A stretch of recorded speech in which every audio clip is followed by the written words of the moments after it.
다시 한번 정식으로 인사 올리겠습니다. 네, 너무 반갑습니다. 예비 중일 연가정 겨울방학 설명회 오셨는데요. 혹시 여기 지금 초등부를 다니고 있는 재원생의 어머님이시라면 손 한번 들어주시겠어요? 아, 네. 초등부 다니고 계신 자제분 있으시고, 나머지 분들은 이제 처음 오신 분들일 수도 있고요. 혹은 뭐 언니, 오빠나 형, 누나가 다녀본 적이 있다든지 뭐 이럴 수도 있습니다. 아마 학원에 대해서 이모저모 궁금한 게 많으실 거예요. 오늘 제가 하나씩 해결을 해 드릴 테니까요. 그리고 이따가 질의응답 시간도 있으니까 천천히 편하게 들어주시면 될 것 같습니다. 네, 먼저 앞에 나와 있는 제가 누군지부터 좀 소개를 드려야겠는데요. 저는 중학교 1학년 팀장 강사를 맡고 있는 정고희라고 합니다. 이제 저는 양력이 이와 같고요. 현재 중학교 1학년에서 팀장 강사를 맡고 있어요. 이따가 추후에 다 소개는 드릴 건데요. 저희는 학년당 3명의 강사가 팀티칭을 합니다. 그래서 저희 학년에도 이 3명의 강사가 있는데, 그 다음 변혜지 선생님 저기 뒤에 앉아 계시고요. 문학을 맡고 계신데 이따 문학 파트 설명하실 때 나오실 거고요. 그리고 허성민 선생님, 여기 뒤에 앉아 계신데요. 비문학을 맡고 계십니다. 그래서 문학생님, 비문학생님 모두 이 각각 파트를 좀 설명해 주시기 위해서 이따가 나와서 좀 세밀한 설명을 드릴 거예요. 그럼 이제 저는 좀 전반적인 것을 설명을 드리면서 시작을 하겠습니다. 연가정 설명회 바로 펼쳐보시면 3페이지에 제가 시작을 자주 물어보시는 질문들이 있더라고요. 그래서 아무래도 학생들이 이 중등과정의 시작이다 보니까 어머님들도 여러 가지 좀 궁금증이 많으신 것 같아요. 그래서 이제 우리 학원에 일단 오기 전에 뭐 정규국어라는 게 있고, 또 듣자 하니까 요즘 중학교 1학년 내신 대비가 만만치가 않다는데 또 미리미리 시켜야 되지는 않을까. 그럼 학원에 등록을 하려는데 뭐 정규국어는 뭐고 내신 대비는 뭐냐, 이런 것들 용어 정리부터 좀 필요할 것 같아요. 자, 먼저 내신 대비라는 거는 말 그대로 학교별 기출 경향에 맞게 학교 시험 대비를 하는 거죠. 그런데 이제 수능 국어라는 거는 수능이라는 구체적인 목표를 향해서 영역별 국어 능력을 배양을 하는 겁니다. 여기서의 영역이라는 거는 쉽게 말해서 문학과 비문학 양대 산맥으로 나누어지겠고요. 이 비문학이라는 거는 배경 지식과도 직결되기 때문에 또 많은 독서량을 전제로 할 때 비문학은 잘할 수밖에 없죠. 그리고 지금 아이들은 책을 많이 읽는 게 중요하고, 또 나중에는 국어를 잘해서 대학 갈 수 있는 방법 중에 하나가 입시 논술이라는 게 있지 않습니까? 그렇다 보니까 중등부에는 영역별 국어 능력이라고 말하면 국어 논술, 그리고 문학, 비문학 이렇게 3분할이 되는 거예요. 그래서 수능 국어 수업을 한다는 거는 그 3분할이 된 영역별로 국어 능력을 길러간다라고 이해를 하시면 되겠습니다. 그래서 이제 내신 대비 때가 되면 교과서를 정확하게 이해하고 있는 강사가 그 학교의 기출 경향에 맞게 시험 대비 직전 한 달 정도의 기간을 통해서 시험 대비를 시키게 돼요. 그게 이제 내신 수업이라고 하는 것이죠. 그러면 이제 평소에는 뭘 하냐? 국어 능력이라는 게 빨리 이렇게 막 채워지는 능력이 아니지 않습니까? 그래서 어머님들도 그것 때문에 이제 고민도 많으시잖아요. 우리 애가 뭐 책을 좋아했는데 지금은 안 좋아한다든가, 나날이 국어가 어렵고 국어가 관건이라는데 얘가 국어가 약해서 이걸 얼마나 내공을 좀 쌓아줘야 되는 건가 생각을 하시잖아요. 그래서 평소에 국어 능력을 길러가는 데 있어서는 이 정규 수업을 통해서 저희들이 영역별 국어 능력을 배양을 한다라는 목표를 가지고 있습니다. 그래서 정규 수업에 관한 이야기는 추후에 뭐 독서 논술, 문학, 비문학 영역별로 더 구체적으로 설명을 드릴 건데요. 이 정규 수업이라는 과정에서는 일단 중고등학교, 물론 중학교로 시작하죠. 그리고 고등학교에 나아가기까지 교과서에 수록된 작품들 위주로 학생들에게 작품을 제대로 감상하고 정확하게 개념을 가르쳐 주는 거죠. 그리고 비문학에 있어서는 난도가 쉽든 어렵든 정확한 독해 원리를 알고 지문을 구조적으로 독해 나갈 수 있도록 도와주는 것입니다. 이게 이제 정규 수업이에요. 그래서 설명에 앞서서 일단 내신 수업, 정규 수업이라는 게 이렇게 나뉜다라는 점을 먼저 전제로 설명을 드리고 좀 몇 가지 많이 궁금해하시는 부분들 먼저 해소해드리고 들어가 보도록 하겠습니다. 네, 이 3페이지에 다 적어놨어요. 많은 문의가 오는 내용들을 중심으로 일단 말씀을 먼저 드리고 시작할게요. 뭐 이 학원 하면은 뭐 되게 알려진 학원이고 유명한 학원인데 수강 인원이 많대요. 항상 정보를 찾는다고 하면은 들리는 소리 중에 하나가 그거죠. 그럼 그 한 반의 수강 인원이라는 게 어느 정도 되냐? 클래스별로 조금은 다릅니다. 최소 10명에서 이게 학생들이 많아지는 경우는 30명, 35명까지도 큰 교실에는 학생들이 이제 들어가게 돼요.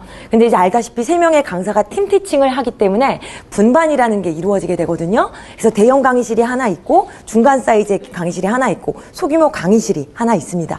그래서 정원이 초과되는 경우, 뭐 예를 들어서 수업 초반에 한 20명 정도 됐을 때 이제 반을 가르는 게 아이들 분위기상 좋겠다 싶으면 반을 가르게 되겠죠. 그러면 한 반에서는 뭐 20명이 듣고 다른 반에서는 5명이 듣고 이런 분위기가 될 수도 있고요.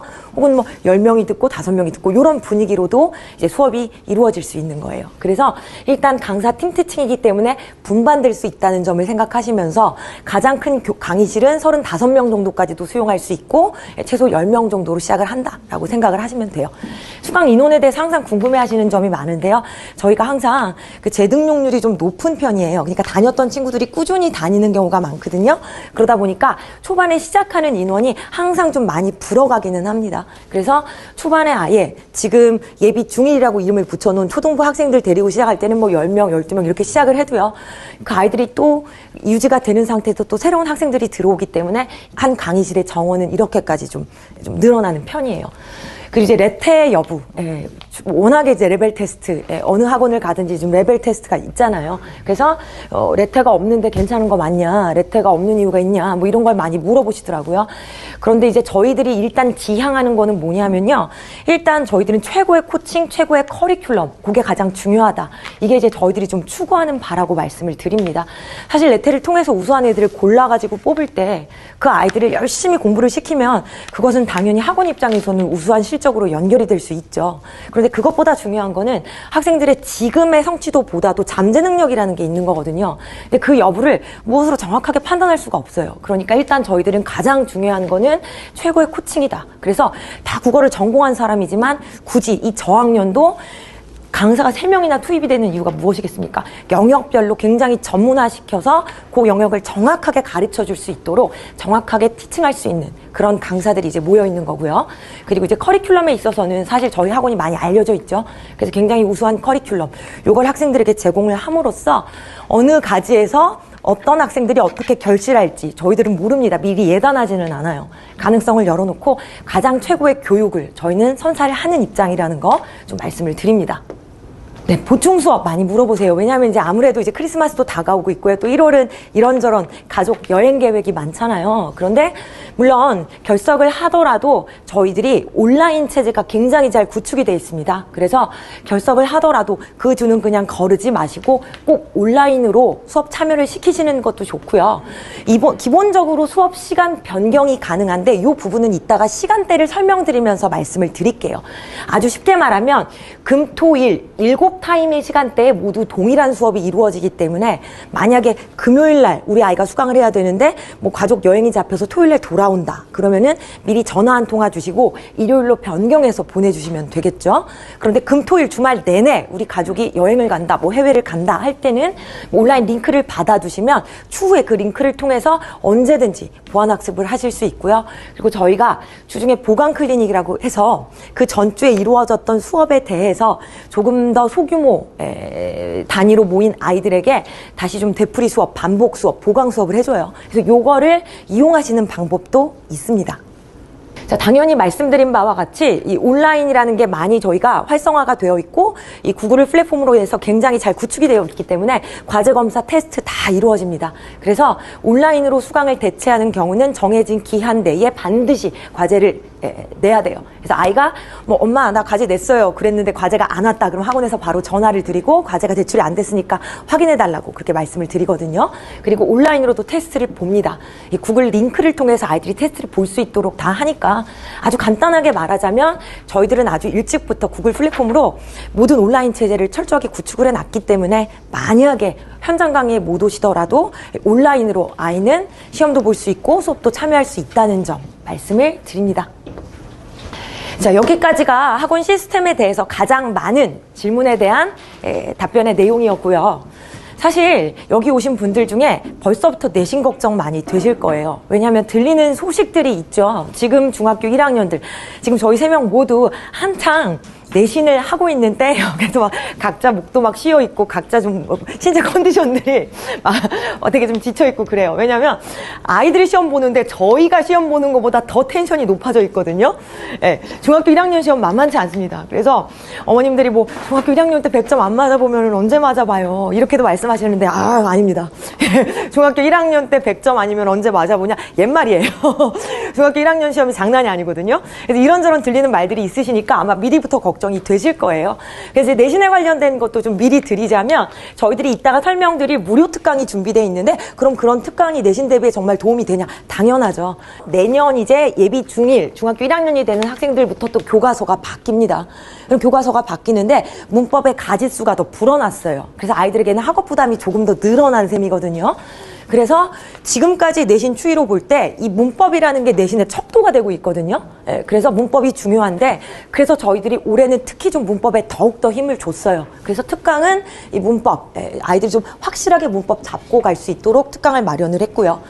그리고 이제 여러 학교 어머님들이 계시겠지만 제가 맡은 학교 중에서 예를 하나 들자면 이제 역삼중이라는 학교가 있죠. 알려진 학교입니다.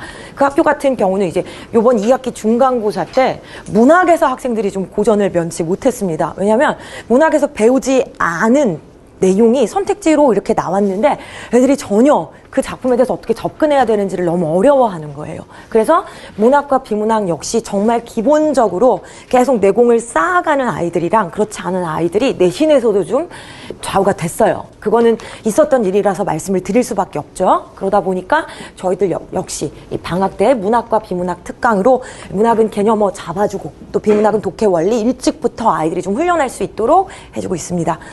자, 내신 미개설 학교인 경우가 있습니다.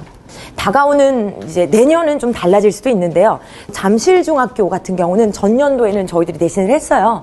근데 이제 올해 같은 경우는 뭐 이런저런 여의치 않은 상황 때문에 내신 대비를 못 했었습니다. 물론 또 다가오는 내년에는 달라질 수 있어요. 그런데 내신 미개설 학교인 경우에 이제 어떻게 하냐 물어보시는데요. 저희들이 올해 내신 대비 기간에도 아까 말씀드렸던 수능 국어를 위한 정규 수업을 동시에 진행을 했어요. 이게 이제 어떤 개념이냐면 투트랙으로 생각을 하시면 될 것 같아요. 내신 대비도 돌아가고 정규 수업도 돌아가는 거예요. 그래서 뭐 예를 들어서 이런 경우가 있어요. 예원학교 학생인데요. 워낙에 수능 국어의 중요성을 알기 때문에 예원학교는 내신이 있음에도 수능 국어 교육을 시키고 싶어 하시는 어머니가 계셨거든요. 그래서 그 아이는 내신 대비 기간에도 수능 국어 수업을 들었습니다. 그런데 예를 들어서 우리 아이가 뭐 구룡중학교 학생이에요. 그럼 얘는 이제 내신 대비 해야죠. 그럼 이제 그 내신 대비 기간에는 내신 대비 선생님이랑 내신 대비를 하는 거죠. 그래서 이게 선택이 가능하다는 점을 말씀을 드리고요. 그러나 내신 대비 때는 내신 대비에 집중을 하시라고 좀 권장을 드립니다. 저희들은 모든 것을 선택할 수 있도록 다 마련은 해도 돼. 내신 대비 때는 좀 내신 대비를 생각하시고 부득이하게 미개설 학교인 경우는 정규 국어 계속 선택할 수 있으니까 또 수능 국어 수업 계속 들으실 수 있다는 점 말씀을 드리고요. 어떤 학교들이 개설이 되는지 여부는 내년에 좀 말씀을 드릴 수 있을 것 같아요. 왜냐하면 인근 학교들의 동향을 저희들도 지금 또 보고 있고 인근 학교들의 어떤 출판사라든가 저희들 등록 학교별 인원도 저희들이 또 점검을 해서 저희들이 또 등록 학교, 내신 개설 학교를 결정을 해야 되니까요. 뭐 예를 들어 진선이라든가 도곡이라든가 역삼이라든가 이런 학교들은 뭐 100% 개설이 되는 경우기는 하는데 개설이 될지 아닐지 약간 좀 불안정한 경우의 학교들도 있거든요. 그런 거는 최대한 좀 빨리 정보를 드리도록 하겠습니다. 네, 그래서 저희들이 내신 미개설 학교 학생들 혹은 자가 주도학습을 원하는 학생들을 위해서 저희들이 만든 문제집, 내신 대비 학생들에게 주는 문제집을 내신 대비 기간에 재원생에 한해서 무료로 배포를 하거든요. 그럼 그게 정말 자기 주도학습에 도움이 되냐고 많이 물어보시는데 저희들이 내신 대비 기간에 만들어서 배포하는 문제집은 기본적으로 시중에 있는 문제집을 구매할 필요가 없어요. 그 정도로 단원별의 핵심 문제 그리고 대단원 종합 문제를 다 모아가지고 저희들이 구성하고 편집을 한 굉장히 애써서 만드는 과제집이기 때문에 혹시 내신 미개설 학교가 되더라도 재원생을 위해서 무료로 드리는 문제집 꼭 받아가셔서 학생들이 공부를 하도록 시키시면 되고요. 자, 내신에 이제 결석을 할 때 보강 수업 미리 먼저 이것부터 이제 막 걱정되시니까 물어보시는 경우도 있더라고요. 그래서 내신 대비 역시 아까 말씀드린 바와 같이 저희가 온라인 강의 링크가 발송이 돼요. 그래서 저희들이 온라인 강의에 있어서는 시스템이 정말 잘 구축이 되어 있기 때문에 거의 뭐 현장 강의의 어떤 생생함으로 온라인 강의도 들으실 수 있고요. 올해를 기준으로 말씀드리자면 뭐 진선이라든가 역삼이라든가 대청중 같은 경우는 수강 시간대가 2타임입니다. 이런 학교의 경우는 원래 들었던 수강 시간을 좀 변경하고 싶은 주간에는 변경이 가능하겠죠. 그런데 한 타임만 개설이 된 학교 같은 경우는 결석을 할 때는 온라인으로 대체해야 되는 겁니다. 네. 그래서 많은 문의사항 중에서 가장 궁금해하시는 부분들 먼저 좀 가려운데 긁어드리고 그렇게 좀 시작을 하겠습니다. 네. 여기까지가 가장 많이 물어보시는 내용들에 대한 간단한 답변이었고요. 혹시 해소가 되지 않으셨다고 해도 이따가 질의응답 통해서 한 번 더 언급을 드릴게요. 자, 설명회 자료 4페이지를 봐주시면요. 이 4페이지부터 쭉 넘겨서 6페이지까지가 이제 2028년 입시 개편안에 대한 이야기입니다. 이 내용들은 혹시 다른 학년 설명회를 참석하셔도 듣게 되는 내용인데요. 이 내용에 있어서는 저희 학원에서 배포한 자료에 충분히 설명이 다 되어 있으니까 한번 정독을 해보시기를 권장을 드려요. 그냥 예비 중1 학생들한테 필요한 것만 말씀을 드리자면 지금 고등학교를 올라가면은 내신 등급이라는 게 조금 더 문이 넓어졌다고 들으셨을 테고요. 문법이라는 것이 이제는 선택이 아니라 공통 과목이다라는 것 정도 들으셨을 수도 있습니다. 네, 맞습니다. 그리고 지금 중학교 1학년 아이들이 이 변화되는 개편안에 맞춰서 해야 될 것들만 딱 골라가지고 말씀을 드리자면 다음과 같습니다. 자, 이 내용은 7페이지에 수록되어 있는 내용입니다. 보시면서 제 설명 덧붙여서 들으시면 되겠습니다. 자, 문법이라는 게 선택 과목이 아니라 공통 과목이 됐거든요. 그래서 예전에는 전략적으로 그러니까 좀 차분하게 공부를 하면서 어떤 원리에 대한 이해 능력이 좋은 친구들이 아주 미리부터 문법을 탄탄하게 쌓아놓고 그 문법에 있어서 전략적으로 선택을 했다면 이제는 문법이라는 게 공통 과목이 됐어요. 그리고 수능에서의 공통 과목뿐만이 아니라 저희가 작년과 올해 내신을 돌려본 결과 항상 이 내신 성적의 척도가 문법에서 판가름이 많이 납니다. 선생님들도 문제를 내다 보면 아무래도 문법이라는 것에 있어서 어떤 학교는 고등학교 수준까지 프린트를 주면서 학생들에게 문제를 출제하는 경우가 있고요. 어떤 학교는 그 정도까지는 가르치지만 시험 때 그렇게까지는 내지 않는 학교도 있고요. 굉장히 좀 천차만별이에요. 그래서 이 문법이라는 게 내신 시험에 있어서도 너무 중요하다는 점 강조를 드리고요. 그러다 보니까 워낙에 저희들이 항상 특강의 형태로 그리고 정규 국어 수업 안에서도 문법을 다루었지만 더 문법에 힘을 주게 됐습니다. 원래 중학교 1학년이 꼭 배워야 되는 문법이라고 말하면 뭐 언어의 본질, 어휘의 체계와 양상, 그리고 품사 이렇게 3가지라고 보시면 되고요. 그중에서 수능까지 가져갈 수 있는 매우 쓸모있고 아주 중요한 문법은 품사라고 보시면 되겠습니다. 그런데 가지수가 하나 더 늘어났어요. 형태소가 들어간 거죠. 그런데 사실 학생들이 형태소에 대한 개념을 알아야지 이 단어라는 것도 잘 이해할 수 있거든요. 그래서 올해 2022년 이 변화된 흐름은 학생들이 위계적 지식인 문법을 쌓아가는 데 있어서는 매우 좋습니다. 그래서 저희들이 그 변화에 발맞춰서 이 문법이라는 것을 기본부터 심화까지 쌓아 올리자 해서 지금 겨울방학 때는 특강, 형태소 특강 들어가고요. 품사 특강 들어갑니다. 그리고 품사 특강 같은 경우는 중요하기 때문에 4번에 걸쳐서 같은 수업을 반복할 거니까 스케줄이 안 되더라도 4번 중에 한 번은 꼭 보내주시기를 권장을 드립니다. 그리고 형태소 특강 들어가고요. 학생들이 품사라는 것을 이해하는 데 있어서 문장 성분이라는 문법 내용을 정확하게 알 때 이 비교와 대조를 통해서 품사 본연의 개념이 더 튼튼해지거든요. 그걸 생각할 때 심화 문법도 가르쳐야 한다. 그래서 특강에 그것까지 넣었습니다. 그래서 이게 당장 중학교 1학년 내신에 써먹을 수 있는 문법이라는 점 강조를 드리고 특강은 꼭 참석을 할 수 있도록 아이들 좀 독려해 주시기를 부탁을 드릴게요. 그리고 이제 제가 일단은 특강을 좀 강조해서 말씀을 드렸는데 문학과 비문학 특강도 있거든요. 이제 이따가 좀 설명을 드릴 거예요.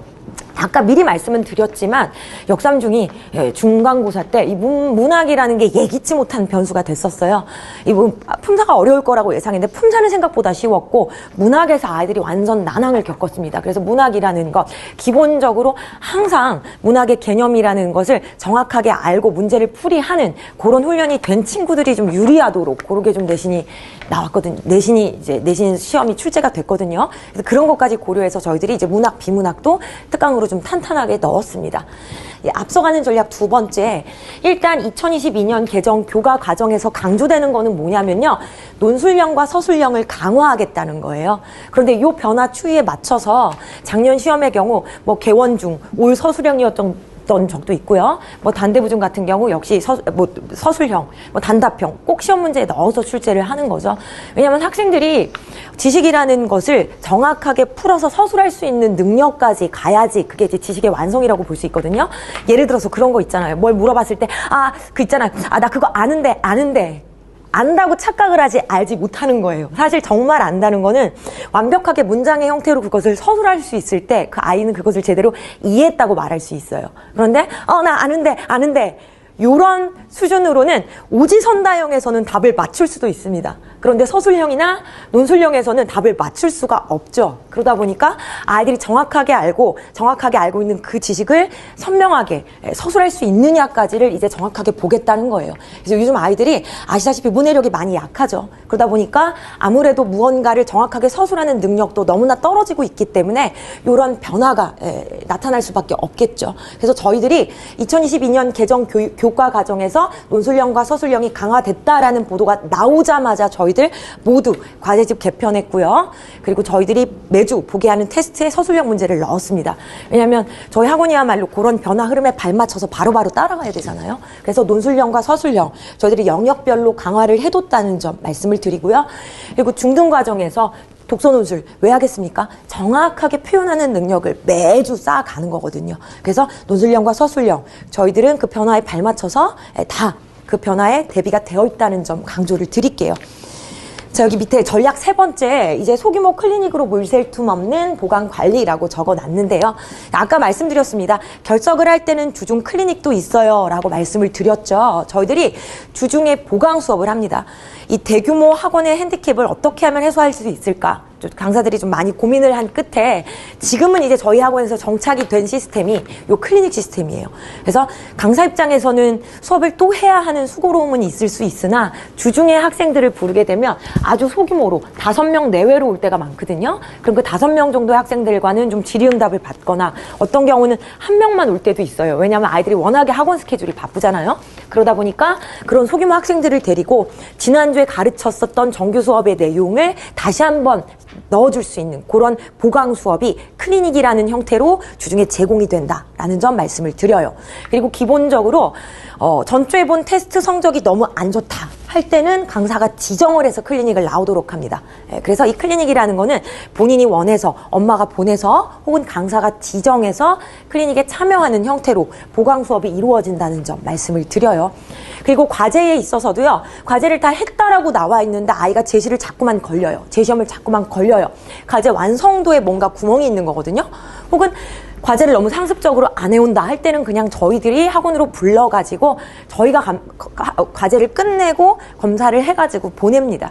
그래서 이게 이제 과제 재검사 클리닉이라는 형태로 저희에게 이제 정착이 되어 있는 거죠. 이런 것들이 이제 저희가 좀 준비해 놓은 것이고요. 제가 이제 여기다가는 싫지 않았지만 좀 강조드리고 싶은 것이 저희 학원 특징 중에 하나가 강사들이 아까 말씀드린 바와 같이 워낙에 영역이 분화가 돼 있기 때문에 영역별 연구를 많이 해요. 그래서 저희들이 굉장히 좀 확실하게 코칭할 수 있다는 점.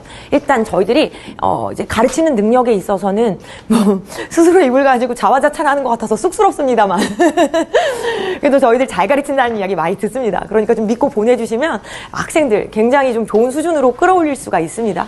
네, 그래서 지금부터 이야기 드릴 내용은요, 조금 더 구체적으로 어머님들이 좀 확인하실 수 있는 내용인데요. 8페이지 한번 봐주시겠습니까? 네, 8페이지를 봐주시면요, 그 앞서 말했던 서술형, 논술형, 문제 해결 능력을 강화한다는 게 어떤 거냐? 네, 다 말씀은 드렸습니다만, 예를 들어서 학생들이 매주 부여받는 개요의 형태가 이와 같습니다. 자, 이렇게 개요를 주는 거예요. 뭐 제시문 가가 있고 나가 있어요. 그러면은 가의 핵심어를 찾아서 활용할 것, 요 조건대로 맞춰서 논술문을 작성하지 않으면 그 논술문은 감점이 생기는 거예요. 이런 것이 뭐냐면 논술형과 서술형을 위한 훈련인 겁니다. 예, 그래서 가희의 사례에 대해서 만약 무엇 했다면의 형식으로 추론을 하고 이런 형식의 문장 형태로 반드시 적어야지 감점이 없다 이거거든요. 학교에서의 논술형, 서술형도 조건을 줍니다. 그 조건을 벗어날 때 감점이 되는 거예요. 그래서 학생들이 아는 것을 그냥 막연하게 적는 게 아니라 정확하게 조건, 정확하게 보기에서 요구하는 조건을 파악해서 그 조건대로 쓰는 훈련. 요런 게 이제 논술형, 소술형, 서술형에서는 매우 중요한데요. 요 부분에 있어서는 저희들이 매주 훈련을 시킨다는 점 말씀을 드려요. 정규 수업, 네. 말씀드린 바와 같이 문학과 비문학, 독서, 논술로 나누어서 진행이 되고요. 이제 문학 선생님이 올해는 이제 문법, 과정별로 항상 문법이 들어갈 거예요. 그리고 저희들이 이제 뭐 연휴 기간이라든가 허락되는 틈이 있을 때는 특강의 형태로 문법 수업도 계속 진행을 할 겁니다. 그래서 모든 것이 크게 나누어서 이게 3스텝으로 진행된다고 생각하시면 될 것 같아요. 기본 과정에 있어서는 기본적인 밑거름, 기본적인 개념, 기본적인 원리를 아는 거라면 그 다음에는 심화를 시키고 연계된 심화 개념을 넣어주고 그 다음에는 문제풀이라든가 적용 훈련을 하는 게 기본적으로 이제 아이들이 이제 쌓아가는 이 과정이죠. 그리고 독서논술 같은 경우도요, 저희들이 학년별로 좀 연계가 돼 있어요. 도서 연계도 돼 있거든요. 뭐 예를 들어서 조지 오웰의 작품 1학년 때 동물농장을 읽는다. 그럼 이제 2학년 올라가면 이제 1984를 읽고 이런 식으로 또 연계되어 있는 커리큘럼을 또 자랑하고 있기 때문에 이렇게 독서논술에 있어서도 교재라든가 커리큘럼이라든가 도서 선정에 있어서 어머님들이 믿고 맡겨주실 만하다는 점 강조를 드립니다. 네, 지금 이 내용은 뭐 설명의 자료 10페이지, 11페이지에 좀 구체적으로 적시를 해놨으니까 참고하시면 될 것 같고요. 특히 문학과 비문학에 있어서는 이따가 영역별 선생님들이 나와서 이 영역별 특징이 어떤 것이고 어떤 식으로 코칭을 하시고 티칭을 하시는지는 정확하게 말씀을 해주실 거예요. 14페이지를 좀 봐주시겠습니까? 14페이지. 이제 아이들이 시작하게 될 영과정 정규 과정에서는 수능 국어만을 위한 정규 수업이 진행이 되는데 이제 3월이 되고 4월이 되고 학생들이 학교가 정해지고 시험 대비 기간이 될 때는 정규 수업도 있지만 내신 수업 위주로 이 학원이 돌아간다는 점 이렇게 이해하시면 되겠고요. 내신 수업 때는 학교별 담임제가 시행이 됩니다. 뭐 저는 평소에 독서논술 맡고 있고 저기 계신 여자 선생님이 이제 문학생님, 저기 계신 남자 선생님이 비문학생이시잖아요. 그런데 이제 내신 기간이 되면 뭐 저는 역삼중 담당, 뭐 이제 구룡중 담당, 도곡중 담당, 진선여중 담당 이렇게 이제 담임제로 바뀌는 거예요. 그래서 학생이 지정된 시간에 지정된 선생님과 이제 수업을 하는 거죠. 내신 대비에 있어서도 저희들이 교재랑 과제집 말씀드린 바와 같이 단연간의 노하우로 제작된 자체적인 것을 쓰고 있습니다. 그리고 저희들이 맡은 학교는 일단 강사들이 가장 그 학교의 기출 경향을 정확하게 파악을 하고 있거든요. 그래서 기출을 분석해서 그것에 대해서 학생들에게 이제 정확하게 이해할 수 있도록 도와주는 것이 내신 수업입니다. 그래서 내신 수업은 기본적으로 한 달 정도의 형태로 잡혀 있는데요. 요즘 내신이 워낙에 중학교 1학년 수준을 정말 뛰어넘을 만큼 분량이 많을 때도 있고 난도가 어려울 때도 있어서요. 지금 뭐 7주까지 내신 수업 진행하는 경우도 있고 해요. 그래도 7주가 전혀 넘치지가 않습니다. 7주도 빠듯할 만큼 수업을 이해시키고 뭐 테스트를 보게 하고 하면서 진행이 되고 있어요. 그래서 몇 주 차로 진행이 될지는 학교마다 다를 수 있는데 기본적으로 단원별 교과 내용을 넣어주고 항상 그 주에 배웠던 내용은 그 다음 주에 복습 테스트가 이루어진다는 점. 그래서 이것이 한 달에서 한 5주에 걸쳐서 이루어진다면 이제 시험 범위를 총정리하는 시간 한번 갖고 시험 전날에 직보라고 이야기를 하죠. 직보를 잡아가지고 이때 이제 기출문제 딱 찝어줄 거 찝어주면서 학생들에게 다시 기억해야 될 내용들 넣어주는 겁니다. 그래서 학교가 시험이 좀 뒤에 있다면 이 기간이 다른 학교에 비해서 한 주 정도 조금 더 길어질 수는 있다는 점 말씀을 드려요. 올해 같은 경우 대청중은 항상 시험이 좀 늦었어요. 그래서 다른 학교에 비해서는 한 주 정도 더 뭐 수업을 듣고 이제 시험을 보고 이렇게 진행이 됐었습니다. 이게 관리에 있어서는 매주 테스트 너무 중요하죠. 그리고 테스트 일정 수준 이상 통과를 못할 때는 재시험을 보는데요. 저희 학원이 대형 학원이다 보니까 시스템 구축이 확실합니다. 그래서 일단 테스트 성취 여부에 대한 문자 발송이 굉장히 신속하게 이루어져요. 영역별로 얘가 무엇을 통과를 못했는지를 확인하실 수 있고요. 그래서 잘했고 못했고 뭐 재시험을 봐야 되고 여부가 문자로 다 전송이 돼요. 그리고 이제 아까 말씀드렸던 주중 보강 클리닉 같은 경우는 강사가 아예 지정을 하는 경우는 문자가 갑니다. 뭐 이번 주에 재시험이 걸렸는데 재시험 패스가 안 됐으니까 주중에 꼭 나와 주십사 저희들이 문자까지 보내드립니다. 그리고 이제 과제가 덜 된 경우는 강사가 직접 전화를 드려가지고 화요일 저랑 약속을 맞춰서 학원으로 나와서 과제 검사를 받고 가야 한다 이렇게 좀 말씀을 드리죠.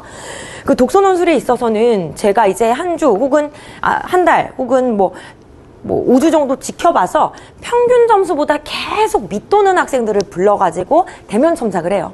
그 학생들을 불러다가 썼던 원고지를 점검하면서 어떤 부분이 아이가 잘 뭔가를 이해를 못하고 있는 뚫어줘야 할 부분인지를 제가 이제 가르쳐 주는 거죠. 그래서 대면 첨삭 클리닉 따로 있다는 점 말씀을 드립니다. 그래서 이런 관리 시스템들이 구축이 되어 있고요. 이 내용은 이제 어머님들 설명해 보시면 18페이지에 제가 정리를 해 놓은 내용입니다. 네, 19페이지, 20페이지에 걸쳐서 요 두 페이지에 이제 제가 말씀드릴 게 특강이에요. 그래서 특강은 여기 이제 일시가 다 나와 있지만요. 이제 어머님들이 지금 잘 스케줄 파악해 놓으시면 좋을 것 같아요. 먼저 문법 특강. 그래서 이제 먼저 핵심 문법부터 짚어주고 연계된 심화 문법까지 간다라고 저희들이 방향을 잡았고요. 그 방향에 따라서 일단 먼저 단어의 분류, 품사를 얘기합니다. 이게 가장 중요한 문법, 가장 유지되고 있는 중요 문법이죠. 그래서 이거는 4타임에 걸쳐서 이루어질 거고요. 4번 모두 같은 수업이기 때문에 4번 중에 아이가 올 수 있는 시간 선택해서 신청해 주시면 돼요. 이제 나중에 등록 이후에 신청 링크를 저희들이 보내드릴 겁니다. 그럼 그 링크를 보시고 신청을 하시면 되겠습니다. 네, 단어의 짜임, 이게 바로 형태소입니다. 그래서 형태소에 있어서는 2번에 걸쳐서 이루어지는데요. 요일과 시간대가 다르니까 모쪼록 한 번은 꼭 참여를 시켜주시기를 바라요. 역시 똑같은 수업입니다. 그런데 2번 중에 한 번 선택하실 수 있도록 저희들이 편성을 했습니다. 문장의 짜임이라는 게 이제 문장 성분을 얘기하거든요. 그래서 아까 말씀드린 바와 같이 품사와 연계해서 학생들이 알아두면 품사에 대한 지식이 더 탄탄해지는 부분이라서 문장의 짜임 역시 2번에 걸쳐서 똑같은 수업이라는 점 기억하시고요. 요일은 같지만 1월 한 번, 2월 한 번 이렇게 이루어지니까 되도록 품사 형태소 듣게 하고 나서 문장 짜임. 두 개를 다 못 듣는다면 품사는 꼭 듣게 하시고 문장의 짜임 아이가 듣도록 그렇게 해주시면 되겠습니다. 2번의 수업 모두 같은 수업입니다. 자, 그리고 문학과 비문학 특강은요, 이제 다음 페이지에 20페이지에 이제 나와 있고요.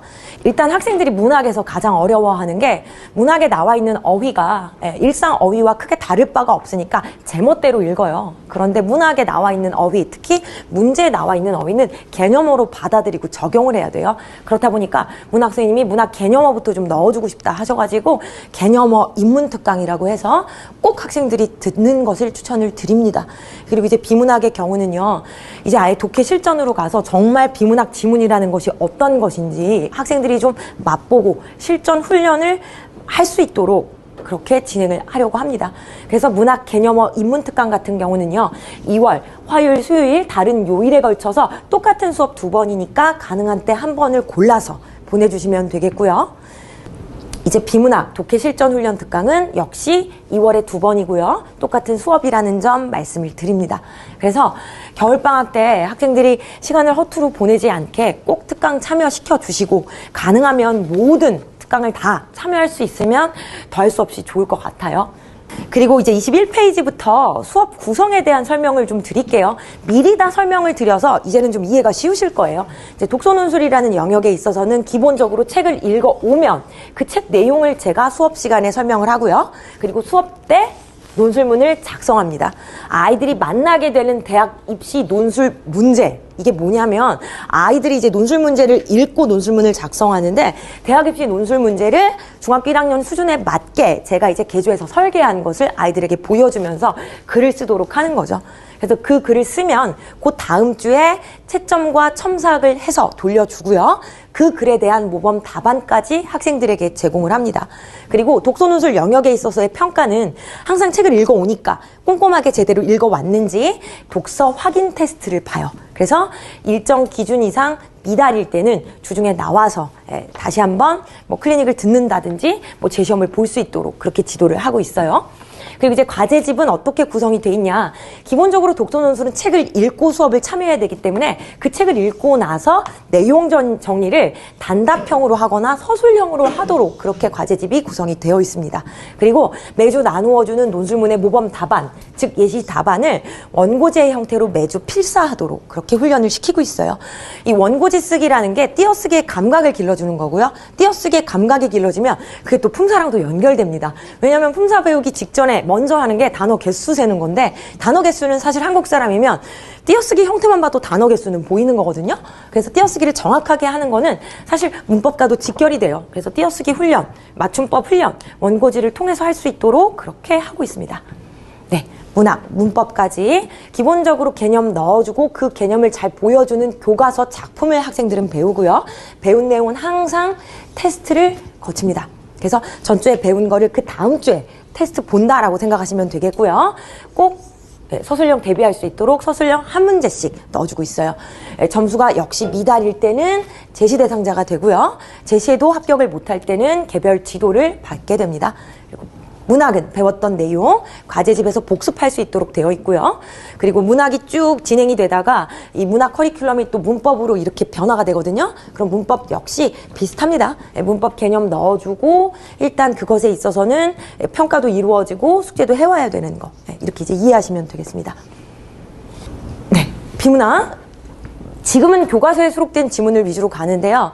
내년에 이제 영과정 때, 1과정 때는 1학년 교과서에 있는 비문학 지문을 가지고 선생님이 가르쳐 주시는 거죠. 뭐 설명문이 뭐야, 논술문이 뭐야, 매우 쉬운 단계부터 시작을 하는데 학생들이 1년을 쭉 따라오다 보면, 그러니까 지금 중학교 1학년들이 5과정 이맘때는 고등학교 1, 2학년 수준의 비문학까지도 무난하게 풀고 있거든요.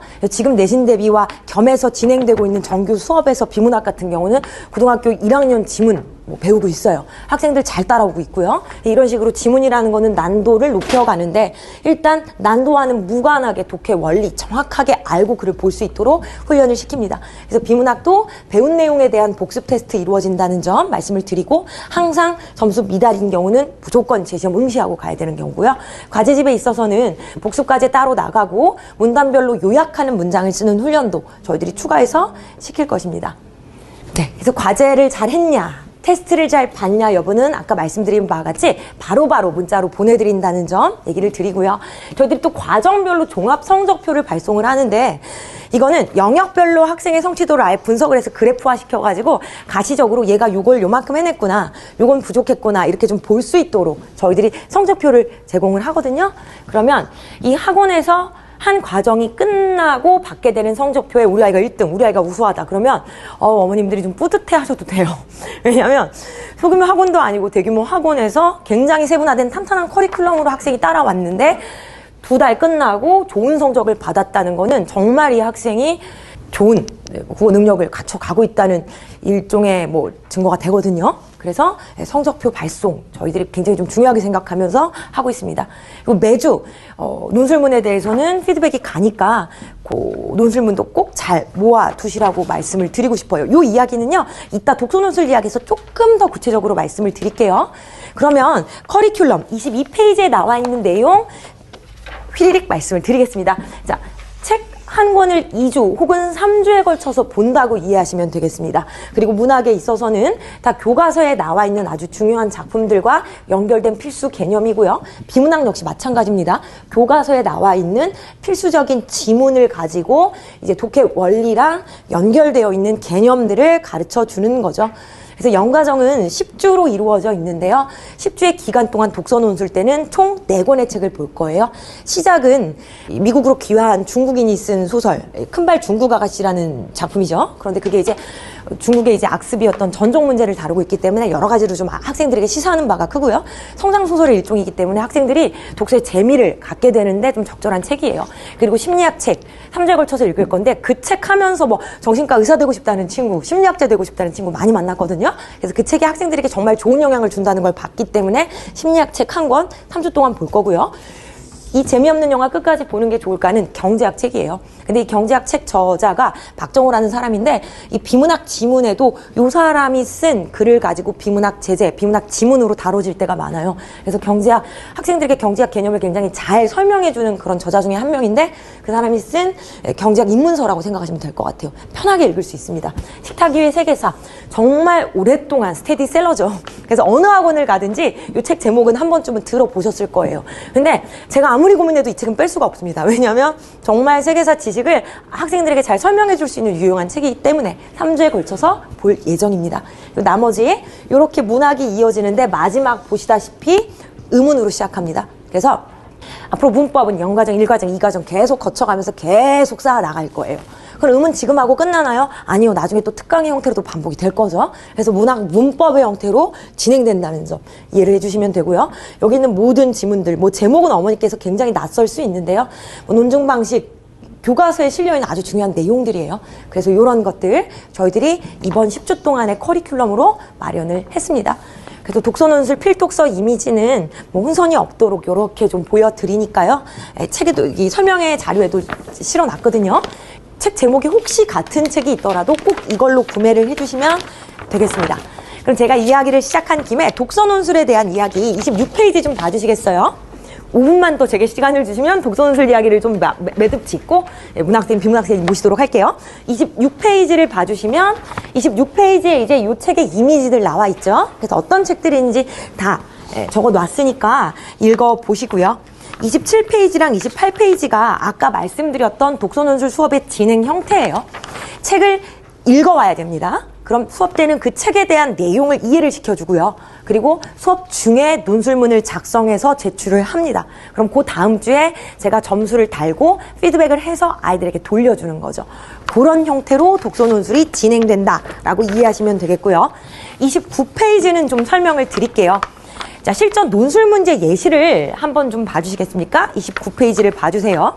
재심은 가의 주장에 대해 재심은 나를 근거로 비판하시오.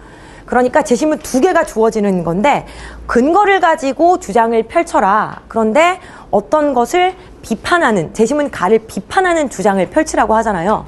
자, 제시문을 보면 콜베르랑 애덤 스미스가 나와요. 그러면 아니 우리 애가 이런 걸 어떻게 이해할 수 있겠어? 라는 생각이 드실 수 있어요. 그런데 그 주에 학생이 뭘 배우냐? 콜베르와 애덤 스미스에 관한 지식을 배우는 거죠. 이 독서논술 시간에. 그래서 애가 이 논술문을 만났을 때는 콜베르가 오늘 중상주의 무슨 말 했다 그랬어? 이 사람은 애덤 스미스랑은 반대야. 이런 지식을 가지고 이제 제시문을 들여다보게 되는 거예요. 그리고 이제 학생 눈에는 이 개요가 보일 겁니다. 자, 개요는 이런 형태로 주어져요. 밑에 개요 한번 봐주시겠어요? 제시문 가의 주장을 정리를 하되 이 제시문 가가 무슨 주의인지 개념으로 밝혀라. 자, 이런 식으로 문장 하나하나마다 조건에 맞춰서 문장을 쓰도록 개요가 제시가 됩니다. 그리고 두 번째 문장은 너가 위에 쓴 무슨 주의라는 그 개념을 정의해라. 그러면 무엇란 무엇을 의미한다 라는 형태로 정확하게 적어 주어야 감점이 없겠죠. 그래서 이런 식으로 매주 쓰게 되는 논술문도 정확하게 설계된 개요에 기반한 맞춤형 글을 쓰는 거예요. 그래서 어머님께 참 강조드리고 싶은 게 질문을 하는 수업 중요하지 않나요? 아이가 창의적으로 글을 쓰는 거 중요하지 않나요? 이런 이야기를 제가 종종 듣습니다. 그런데 학생들에게 정말 강조하고 싶은 건 제가 학생들을 만나볼 때 아직은 창의력이 발산될 시기보다는 많이 좀 인풋을 해야 되는 시기예요. 이 아웃풋이라는 건요, 인풋이 탄탄할 때 아웃풋도 제대로 나와요. 근데 인풋이 탄탄하지 않은 상태에서 창의력이라는 형태로 나오는 아웃풋이라는 거는 아주 산만하고요. 초점을 못 잡을 때도 있고요. 핵심을 놓칠 때도 많습니다. 그래서 지금은 상대가 요구하는 게 뭔지를 정확하게 이해해서 써내는 훈련부터 필요해요. 그게 탄탄하게 되어야 그 다음에 이제 뭔가 좀 더 창의적으로 표현할 수 있는 것도 꽃을 피우거든요. 그래서 독서논술이라는 게 감상문을 쓰는 시간이 아니라는 점, 정확하게 요구하는 것을 파악하고 쓰는 훈련을 한다는 점, 그거를 강조를 드리겠습니다. 아까 제가 아이들이 매주 받게 되는 피드백, 첨삭을 받게 되는 피드백을 모아두시라고 말씀을 드렸는데요. 30페이지에 나와 있는 내용 때문에 그런 말씀 드렸어요. 30페이지 하단을 보면요. 독서 교육 종합 지원 시스템이라는 게 있는데요. 이거는 어머님들이 이제 내년에 학생들 학교가 정해지면 사서 선생님으로부터 그 아이디를 좀 받으시면 돼요. 학교 아이디를 받으시면 이 안에 학생이 쓴 글을 계속 데이터화 시켜서 누적을 할 수가 있거든요. 그럼 요거를 잘 누적을 시켜 놓으면 이게 나중에 고등학교 입시 때 좀 쓸모가 많아요. 좀 학생, 우리 아이는 뭐 어떤 고등학교를 지금 생각을 하고 있어. 뭐 외고를 보낼 거야 생각을 하신다면, 자사고를 보낼 거야 생각을 하신다면 요런 거를 잘 쌓아 놓으시면, 그리고 활용을 하시면 나중에 아이가 이런 식의 독서 경력이 있다는 걸 보여주는 용도로 쓸모가 많습니다. 그래서 매주 학생이 쓴 글과 그에 대한 피드백, 네, 잘 여기다가 이제 좀 쌓아 놓으셔서 고등학교 입시에까지 좀 활용하실 수 있으면 좋으실 것 같아요. 그리고 또 이런 경우도 있어요. 독서줄 수업을 어려운 내용임에도 눈 반짝반짝거리면서 너무 잘 듣고, 그래서 이제 한번 물어봤더니 학교에서 수행평가를 할 때 책과 관련된 글쓰기가 많은데 독서줄 수업이 굉장히 유용하다는 얘기를 많이 하더라고요. 그래서 막 하나하나씩 다 받아 적는 거예요. 그래서 그냥 수업을 재밌어 하는 거 플러스 알파로 뭔가 너무 열정이 느껴져서 물어봤더니 수행평가할 때 여기서 배우는 내용들이 너무나 유용해가지고 열심히 자기 필기한다는 그런 얘기를 하더라고요. 그래서 자기 걸 잘 챙기는 여학생들은 알아서 막 이거 수행평가에 써먹으면 되겠어가 보이겠지만, 남학생들은 조금 털털한 경우도 좀 있어가지고 그런 걸 생각하지 못할 때도 있거든요. 그럼 어머님들이 기억해 두셨다가 독서술 때 배우는 내용들은 학교 수행평가에도 너가 좀 활용을 해봐 라고 말씀해 주시는 것도 좋을 것 같아요. 여기까지가 전반적인 내용 플러스 독서논술에 대한 내용까지 제가 그냥 바로 연결해서 말씀을 드렸고요. 그 다음에 이제 문학생님, 비문학생님 차례대로 나오셔서 영역별 설명을 좀 드리도록 할게요. 네, 어머니들 안녕하세요. 김영진국악원 문학 문법 담당 강사 변혜지라고 합니다. 저는 이제 고등학교 때부터 문학을 전공을 해가지고 지금 문학을 공부한 지 15년이 넘었습니다. 그리고 현직 시인으로 활동을 하고 있고요. 근데 아이들을 가르치면서 제가 가장 문학 수업에서 느끼는 점이 뭐냐면, 국어를 싫어해, 그리고 국어를 못하겠어요 라고 말하는 아이들 중에 굉장히 대부분이 국어를 거꾸로 배우고 있다는 사실이에요. 아직은 아이들이 초등부다 보니까 개념어라던가 어떤 것들을 본격적으로 배울 일이 없었을 거예요. 아이들이 소설책을 읽는다던가 어떤 책을 읽으면서 나는 국어가 좋아, 책이 좋아 라고 말하는 아이들을 더 많이 접하셨을 텐데요. 중학교로 넘어오면 아까 말씀드렸다시피 문학 같은 경우에도 개념어가 이제 개입을 하게 됩니다. 그런데 어떤 작품을 가지고 아이들한테 물어봤을 때 이거 무슨 법이야? 직유법이요. 이거 무슨 심상이야? 시각적 심상이야. 이거 무슨 표현 방법이야? 수미상관이요. 이거는 다 대답을 합니다. 그래서 이거 무슨 얘기하고 있어? 그러면 거기서 이제 아이들이 딱 막히는 거예요. 자, 그러니까 이 메시지, 이 시가, 이 소설이 어떤 메시지를 전달하고 있고, 누가, 언제, 어디서 뭐 하고 있고, 무슨 기분 느끼고 있고, 이게 제일 중요한 건데, 이건 하나도 모르고 무슨 법, 무슨 심상, 이런 표현법들만 달달달달 외우다 보니까 나는 문학이 싫어, 나는 시가 싫어, 너무 어려워, 미로 같아, 무슨 퀴즈 같아, 이렇게 얘기를 하는 친구들이 많습니다. 자, 그래서 어머님들 22페이지의 커리큘럼을 잠깐만 보시면 문학 문법에서 그렇다고 개념을 안 가르칠 수가 없겠죠. 아이들이 이 개념을 가지고 문제를 풀어야 되고 나중에 수능을 봐야 되는데요. 사실은 1주부터 5주차까지 되어 있는 심상, 운율, 비유, 강조, 상징, 상황과 정서는 가르치고자 한다면 1시간 안에도 다 가르칠 수 있는 개념들입니다. 그런데 이것을 왜 굳이 5주로 나눠서 넣어놨느냐? 아이들에게 그 작품을 이해하는 데 가장 필요한 개념 딱 하나만 그 주에 가르쳐 놓자. 그래서 이 개념과 이 작품이 따로 놀고 있는 게 아니라, 시 안에서 개념이라는 게 이렇게 시에서 효과를 얻게 할 수 있는 거구나. 자, 이런 식으로 개념과 작품이 따로 놓지 않고 꼭 필요한 것이다 라는 것을 알려주기 위해서 꼭 필요한 개념들만 가르칩니다. 자, 그렇다면 1시간 동안 작품 하나에 표현법 하나 이렇게만 가르치면 시간이 굉장히 많이 남을 것 같죠? 또 그렇지도 않습니다. 그 시간에 그럼 뭘 하느냐? 어머니들 보시면 윤동주라던가 박완서라던가 유명한 작가들이 또 눈에 보이실 텐데요. 이런 작가들은 이 작품만 나오고 마는 것이 아니기 때문에 이 작가가 어떻게 살았는지, 그리고 작품 경향이 어떠했는지까지 이해가 같이 필요하겠죠. 그러면 이 작가는 어떻게 살았고 어떤 것들을 중요하게 여겼고, 그래서 작품에 어떤 것들이 반영되어 있다 하는 작가에 대한 것들을 가르치기도 하고요. 또 시 한 구절 한 구절을 이해시키기 위해서도 굉장히 많은 이해가 필요하기도 합니다. 이를테면 어머니들 김소월의 진달래꽃 아시죠? 시작이죠. 자, 나보기가 역겨워 가실 때에는 말없이 고이 보내 드리우리다. 우리는 이제 이별도 해봤고 사랑도 해봤고, 자, 그래서 이게 무슨 얘기인지 너무 잘 아는데 아이들한테 이 문장을 들이대면 그냥 문장으로 읽히지 이게 어떤 사람이 어떤 감정을 가지고 하는 말인지 전혀 읽히지가 않습니다. 자, 그러면 이 문장을 어떻게 해야 되느냐? 아이들이 이해할 수 있는 어떤 예시를 들어서 설명을 해줍니다. 얘들아, 너네 떡볶이집에 가. 좋아하는 남자의 여자랑 떡볶이집에 가. 자, 근데 걔가 이렇게 얘기하는 거야.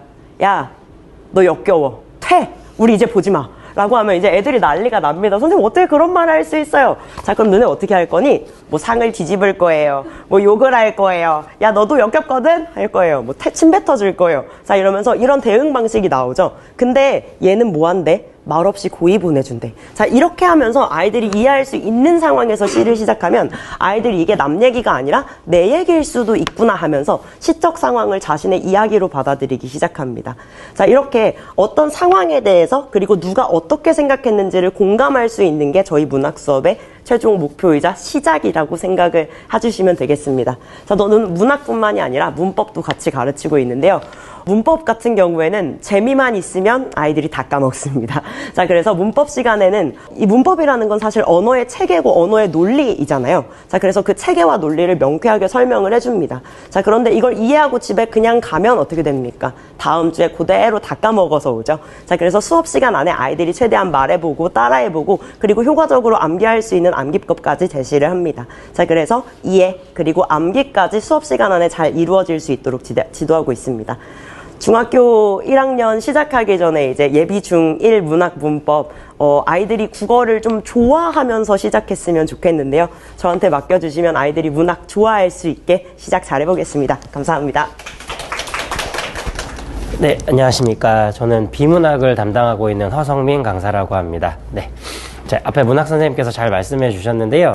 중학교에 이제 처음으로 입학을 하게 되잖아요. 근데 이제 문학 수업도 마찬가지고 독서도 마찬가지고 비문학도 다 똑같지만 제일 기본적인 건 역시 말 그대로 기본기가 제일 중요합니다. 그래서 어머님들도 많이 알고 계시겠지만 중심 문장이 있고 뒷받침 문장이 있습니다. 뭘 기억해야 할까요? 라고 얘기하면 당연히 뭘 기억해야 됩니까? 중심 문장이죠. 근데 저는 그렇게 설명 안 합니다. 왜 그러냐면 지문은 다 기억해야 돼. 어디서 뭐가 나올지 몰라. 선택지에 이게 어쩔 수가 없어요. 왜냐면 이제 저는 고등학교에서도 많이 가르쳐 봤는데 이제 고2, 고3도 가르쳐 봤는데 수능이 너무 어렵죠. 올해는 조금 약간 물수능이라고 해서 만점자도 많이 나온다고 했는데 수능이 너무 어렵습니다. 그리고 중심 문장만 기억하기에는 그 시험은 이제 제가 봤던 수능의 형태예요.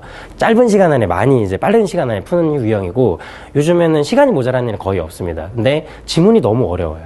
지문이 너무 어렵고 어느 정도냐면 EBS 문제 중간중간에 이렇게 빼놓는 경우도 있어요. 맥락을 빼서 오히려 이해하기 어렵게 이렇게 의도적으로 지문을 조작하는 경우도 많아서 근데 어디에서 뭐가 나올지 모르잖아요. 근데 중심 문장이랑 뒷받침 문장 중에 당연히 이론적으로는 중심 문장을 기억을 하고 얘기하잖아요. 근데 기본기를 잘 알아둬야 되는 건 두 개를 모두 기억하는데 두 번을 기억하면 내가 기억하는데 의미가 없잖아. 똑같은 거 두 개 있는 거 기억하는 것보단 두 개가 반복되니까 하나만 기억하는 거야. 그럼 둘 중에 아무거나 네가 뭐 한 걸 기억하면 되냐면 이해하기 쉬운 거 기억하면 돼. 근데 이해하기 쉬운 거가 내용이 똑같다면 뭘 기억해야 될까?